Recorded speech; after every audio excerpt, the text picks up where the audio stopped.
Hello, good afternoon everyone. हम क्या बौद्ध धर्म पढ़ रहे थे। हमारी दो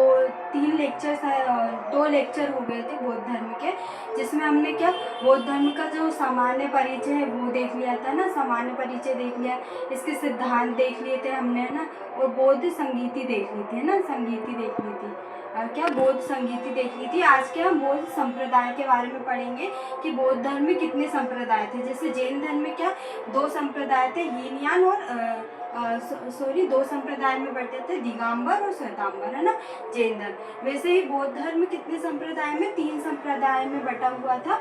एक तो हीनयान जिसे धेरवाद भी बोलते हैं, एक महायान और एक ब्रजयान, है ना। ये 3 संप्रदाय में बौद्ध धर्म का विभाजन किया गया। और ये मतलब एकदम से ये विभाजन नहीं हुआ था। ये जो हीनयान और महायान का विभाजन कब हुआ था, दूसरी बौद्ध संगीति के अंतर्गत हुआ था। कब हुआ था, दूसरी बौद्ध संगीति में किसका विभाजन हुआ था। ये मैंने आपको जब दूसरी बौद्ध संगीति पढ़ाया था उसके बारे में मैंने आपको बता दिया था कि हीनयान और महायान शाखा का विभाजन कब हुआ था, दूसरी बौद्ध संगीति के अंतर्गत हुआ था ना। तो हम क्या सबसे पहले कौन सी पढ़ेंगे, हीनयान या धेरवाद, है ना, संप्रदाय। इसमें क्या करते थे लोग परिवर्तन और सुधार के विरोधी थे। मतलब लोग क्या करते थे, जो परिवर्तन है, प्रकृति में जो भी परिवर्तन हो रहा है उसको क्या नहीं करते थे, स्वीकार नहीं करते थे, है ना। इजीली स्वीकार नहीं करते थे और स्वीकार ही नहीं करते थे, है ना। और जो प्राचीन आदर्श जो बौद्ध धर्म के जो प्राचीन आदर्श है उनको पता है जैसा कि तैसा अपनाते थे। जैसे बौद्ध धर्म अगर कठोर तपस्या को मान रहे हैं तो जो हीनयान संप्रदाय उसी कठोर तपस्या को मानेगा, है ना। मतलब जो परिवर्तन है उसका विरोध करता था, है ना। जो आदर्श बनाए गए थे बौद्ध धर्म के उनको जैसा कि तैसा अपनाने का प्रयास करते थे, है ना। इसमें क्या थे, प्रमुख संप्रदाय कौन कौन से थे, बेबस और क्षेत्रांतिक थे। क्या बेबस और क्षेत्रांतिक थे, है ना। और इनकी जो साधना थी वो क्या थी, अत्यंत कठोर, है ना। अभी हमने ऊपर ही देखा कि जो प्राचीन आदर्श थे वो जो का त्यों अपनाया जाता था। इसलिए क्या यहाँ पे क्या थी, साधना क्या थी, ज़्यादा अत्यंत कठोर थी, है ना। क्या तो यहाँ पे लोग क्या होते थे, बहुत कम लोग आते थे, है ना। तो यहाँ पे क्या है, अत्यंत कठोर साधना थी, है ना। और यहाँ पे क्या जो महात्मा बौद्ध है उनको भगवान के रूप में पूजा ना करके उन्हें केवल क्या बोलते थे, महापुरुष बोलते थे। मतलब उनको मूर्ति के रूप में ना पूजकर उन्हें एक महापुरुष क्या मानते थे, गौतम बुद्ध को क्या मानते थे, महापुरुष मानते थे। तो डायरेक्ट आपसे क्वेश्चन पूछ सकते हैं कि जो हीनयान संप्रदाय है उसमें गौतम बुद्ध की पूजा किस रूप में की जाती थी, तो महापुरुष के रूप में इनकी पूजा की जाती थी, है ना। अब सेकंड हम पढ़ेंगे महायान संप्रदाय, है ना। तो महायान संप्रदाय के प्रमुख संप्रदाय की बात करें तो कौन से, एक तो शून्यवाद है जिसको माध्यमिकावाद भी कहते हैं, है ना। और एक विज्ञानवाद है जिसे योगाचार भी कहते हैं। क्या बोलते हैं, विज्ञानवाद को योगाचार, है ना। तो इसमें दो है, शून्यवाद और एक दूसरा है विज्ञानवाद, है ना। इसमें क्या बौद्ध की पूजा क्या करते थे, और यहाँ से क्या मूर्तियों का क्या निर्माण होने लगा। जैसे कि यहाँ पे क्या महापुरुष मानते थे और यहाँ पे बौद्ध की पूजा की जाती थी, जो कि किसके, मूर्तियों के रूप में बौद्ध की पूजा की जाती थी, है ना। और इसमें जो महायान संप्रदाय है इसमें कुछ आदर्श थे जिसको क्या बोलते हैं, बोधिसत्व। अभी करंट में क्या जो बोधिसत्व है बहुत ज़्यादा ट्रेंडिंग चल रहा है। तो क्या आपको यहाँ से क्वेश्चन देखने को जरूर मिलेंगे कि बोधिसत्व क्या है। तो क्या है जो बोधिसत्व, उसका मतलब ये होता है कि जैसे किसी भी भिक्षु है ना, उसने मोक्ष प्राप्त कर लिया तो क्या वो दूसरे को भी मोक्ष प्राप्त करने में क्या करेगा, मदद करेगा, है ना। उसके इसमें बोधिसत्व को क्या 4 भागों में डिवाइड किया है। एक तो क्वान ओम, है ना, एक पद्मपढ़ी, एक ब्रजपढ़ी और मंजूश्री, है ना। तो डायरेक्ट आपसे क्वेश्चन पूछ सकते हैं कि मंजूश्री क्या है ना, ब्रजपढ़ी क्या है, पद्मपढ़ी क्या है ना, क्वान ओम क्या है ना। तो इसमें क्वाइन ओम में क्या दर्शाया गया है, बौद्ध की दया को दर्शाया गया। क्या क्या जो बौद्ध के द्वारा जो दया की गई है, दया को दर्शाया गया है। इसमें बौद्ध के हाथ में क्या है, है, जल पात्र है। क्या है, बौद्ध के हाथ में क्या है, जल पात्र। जैसे हम अलग अलग मूर्तियों में क्या देखते हैं, जैसे कभी हमको बौद्ध के हाथ में क्या जल पात्र दिखाई देता है, कभी क्या कमल का फूल दिखाई देता है ना, कभी ब्रज दिखाई देता है, कभी किताब दिखाई देती है। तो इसका मतलब क्या होता है, इसका मतलब ये होता है जो कॉइन ओम है उसमें क्या जो बौद्ध धर्म है वो अपनी दया को दर्शाते हैं, और हाथ में क्या होता है, जल पात्र है ना। और जो पद्म पड़ी है उसमें क्या बौद्ध धर्म में क्या अपनी करुणा को दर्शाते हैं। क्या किसको दर्शाते हैं, करुणा को, है ना। इसमें बौद्ध धर्म क्या महात्मा बुद्ध के हाथ में क्या होता है, कमल का फूल होता है। क्या होता है, कमल का फूल होता है, करुणा को दर्शाता है और कमल का फूल होता है। और ब्रज पणी में क्या होता है, पणी में क्या होता है, शक्ति को दर्शाता है। क्या दर्शाते हैं, शक्ति को। और गौतम बुद्ध के हाथ में क्या होता है, ब्रज होता है। क्या होता है, गौतम बुद्ध के हाथ में ब्रज होता है ना। और मंजूश्री एक हाथ में क्या होता है, खंड होता है, दूसरे हाथ में क्या होती है, किताब होती है ना। और ये क्या है, जो मंजूश्री है बौद्ध धर्म के प्रखर स्वरूप को क्या दर्शाता है, कौन से प्रखर स्वरूप को दर्शाता है ना। और तीसरा है ब्रजयान शाखा। क्या है, ब्रजयान संप्रदाय है ना। ये इसका जो प्रारंभ में कब हुआ था, 7वीं 8वीं शताब्दी में हुआ था। कब हुआ था, 7वीं 8वीं शताब्दी में हुआ था। और इसका अगर प्रमुख केंद्र की बात करें तो प्रमुख केंद्र कहाँ पे, भागलपुर बिहार में। और ये प्राचीन कहाँ पर है, चीन में ज़्यादा प्रचलित है। ये कहाँ पर है, जो ब्रजयान शाखा है वो चीन में ज़्यादा प्रचलित है ना। यहाँ पे क्या बौद्ध को ब्रजयान शाखा में क्या बताया कि बौद्ध को अलौकिक शक्तियों वाला पुरुष बताया। जैसे हीनयान में क्या महापुरुष, और महायान में क्या बताया है, बौद्ध की मूर्तियों की पूजा की गई है। और यहाँ पे बौद्ध को अलौकिक शक्तियों वाला पुरुष बताया। तो डायरेक्ट आपसे मेंस में भी ऐसा क्वेश्चन पूछ सकते हैं कि बौद्ध धर्म के संप्रदाय के बारे में बताइए, है ना। तो डायरेक्ट या तो ऐसा क्वेश्चन पूछ सकते हैं कि हीनयान या देहरवाद के बारे में बताइए, तो ये 3 मार्क्स में आ सकते हैं, ये 2 मार्क्स में। तो बस आप इतना लिख देना, ये आपको लिखने की जरूरत नहीं। लोग परिवर्तन या विरोधी सुधार के विरोधी थे, है ना।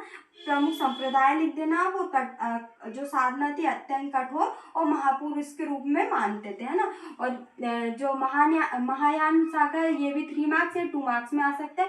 तो इसमें भी आप प्रमुख संप्रदाय के बारे में, और बौद्ध की पूजा की जाती थी, और आदर्श कौन था, बोधिसत्व, है ना। और आपसे एक क्वेश्चन ऐसा भी पूछ सकते हैं कि जो आदर्श बोधिसत्व है उसको 3 मार्क्स में लिखिए, है ना, 3 मार्क्स या 2 मार्क्स में। तो ये 3 मार्क्स या 2 मार्क्स में आपका ये आंसर हो जाएगा ना। और ब्रजयान भी आपका 3 मार्क्स या 2 मार्क्स में आ सकता है। और जो ओवरऑल जो ये क्वेश्चन है पूरा 6 मार्क्स में भी आ सकता है और 7 मार्क्स में भी आ सकता है ना। तो आप मैंने जैसा लिखा है आप वैसा के वैसा भी लिखोगे ना तो आपको 6 मार्क्स मिल ही जाएंगे। नेक्स्ट हम देखेंगे बौद्ध संगीति देखेंगे, है ना। बौद्ध साहित्य, है ना। बौद्ध संगीति तो हमने देख ली है ना। बौद्ध साहित्य देखेंगे जिसमें क्या कि बौद्ध धर्म के अंतर्गत जो प्राचीन क्या क्या ग्रंथ लिखे हुए हैं ना। तो क्या है त्रिपिटक। त्रिपिटक किसको कहते हैं, भगवान बुद्ध के उपदेश 3 साहित्य खंडों में संकलित है जिनको क्या बोलते हैं, त्रिपिटक। तो डायरेक्ट आपसे 3 मार्क्स में या 2 मार्क्स में क्वेश्चन पूछ सकते हैं कि त्रिपिटक के बारे में लिखिए, क्या होता है ना त्रिपिटक, है ना। परिभाषा आ सकती है कि त्रिपिटक क्या होता है। तो भगवान बुद्ध के उपदेश जो 3 साहित्य खंडों में संकलित है उन्हें क्या बोलते हैं, त्रिपिटक बोलते हैं ना। ये त्रिपिटक कौन कौन से है, एक सुत्त पिटक है, दूसरा है विनय पिटक और तीसरा है अभिधम्म पिटक। क्या है, सुत्त पिटक, विनय पिटक और अभिधम्म पिटक, है ना। जो सुत्त पिटक है डायरेक्ट 3 मार्क्स में ऐसा क्वेश्चन आ सकता है कि सुत्त पिटक के बारे में लिखिए, ये 2 मार्क्स में आ सकता है। तो क्या है, इसके संकलनकर्ता कौन है, इसको किसने लिखा है, आनंद ने लिखा है। क्या है, आनंद ने लिखा है। और ये इसमें क्या है, बौद्ध के धार्मिक उपदेश दिए, क्या दिया गया है, बौद्ध धर्म के धार्मिक उपदेश क्या दिए, बौद्ध धर्म के धार्मिक उपदेश, है ना। इसमें क्या 5 निकाय है। डायरेक्ट ये क्वेश्चन तो आपसे कभी नहीं पूछेंगे पर मैं फिर भी आपको बता रही हूँ। और ये आज तक अभी तक किसी भी एग्जाम में नहीं पूछा गया है, पर अगर हम पढ़ रहे हैं तो अच्छे से ही पढ़े, है ना। तो इसमें 5 निकाय के बारे में बताया। एक तो दीर्घ दीर्घ निकाय, एक सेकंड है संयुक्त निकाय और थर्ड है अंगुत्तुल निकाय। अंगुत्तुल निकाय के बारे में हम पढ़ते ही हैं, जिसमें क्या 16 महाजनपदों के बारे में लिखा है ना, 16 महाजनपदों के बारे में क्या लिखा है, अंगुत्तुल निकाय में लिखा हुआ है ना। तो क्या है, ये 5 निकायों में से एक निकाय क्या है, अंगुत्तुल निकाय। उसके बाद खुदक निकाय और मंजिम निकाय है ना, ये शायद ये मंजिम निकाय आप लोगों ने सुना होगा इसके बारे में, और एक अंगुत्तुल निकाय है ना। तो ये 5 निकाय है, दीर्घ, संयुक्त, अंगुत्तुल, खुदक और मंजिम है ना।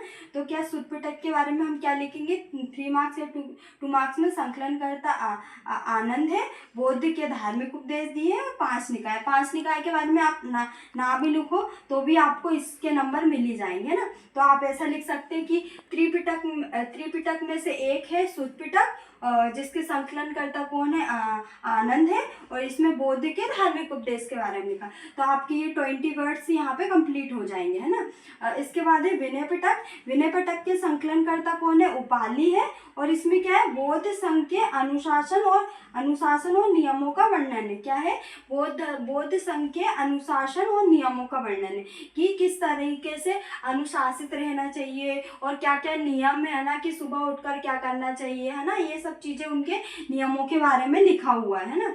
तो ये विनय पिटक हो गए, ये भी आपके 3 मार्क्स और 2 मार्क्स में आ सकते हैं ना। इसके बाद है थर्ड है अभिधम पिटक। अभिधम पिटक के संकलनकर्ता कौन है, इसके द्वितीय बौद्ध संगीति में अभिधम पिटक का संकलन क्या हुआ था, रचना हुई थी, जिसकी रचना किसने की थी, मोगलीपुत्र तिस्क ने। किसने की थी, मोगलीपुत्र तिस्क ने। ये महात्मा बौद्ध के सबसे प्रिय शिष्यों में से एक थे है ना। क्या थे, सबसे प्रिय शिष्यों में से एक थे है ना।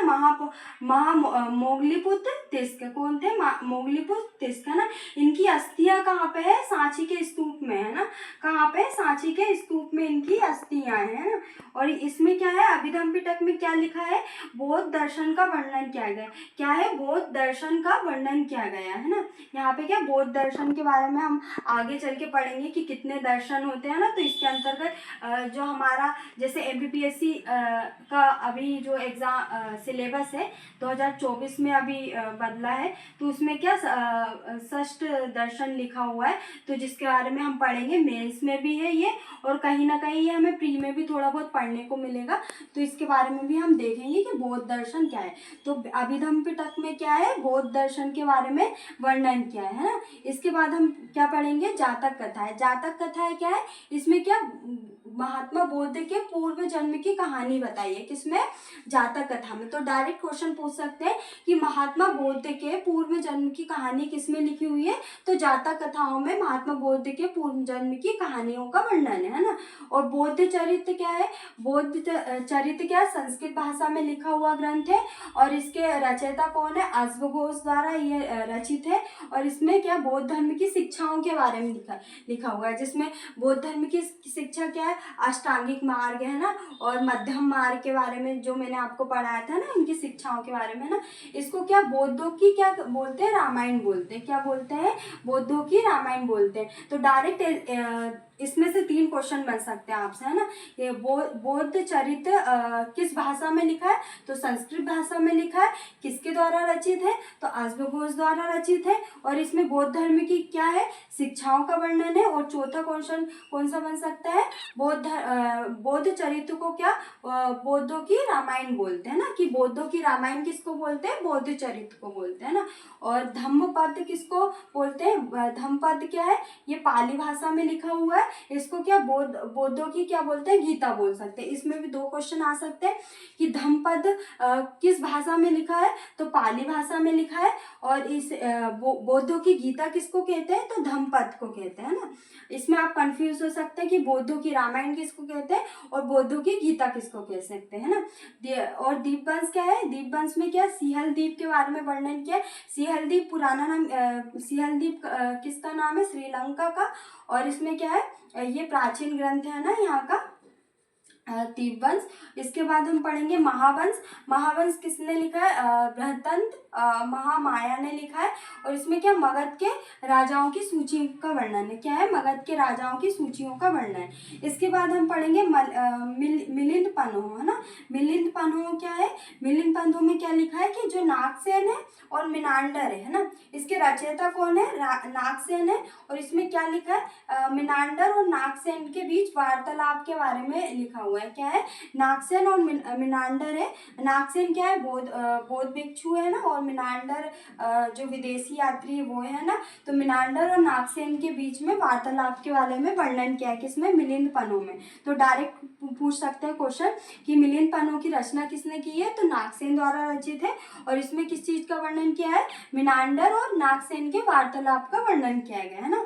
और महावस्तु और ललित विस्तार क्या है? यह विनय पिटक से संबंधित है। क्या है? विनय पिटक से संबंधित है ना। इसके बाद अंगुत्तर निकाय। अंगुत्तर निकाय में क्या है? 16 महाजनपदों के बारे में बताया गया है। और इसके बाद आर्य मंजू श्री मलकल्प, है ना, ये भी एक ग्रंथ है।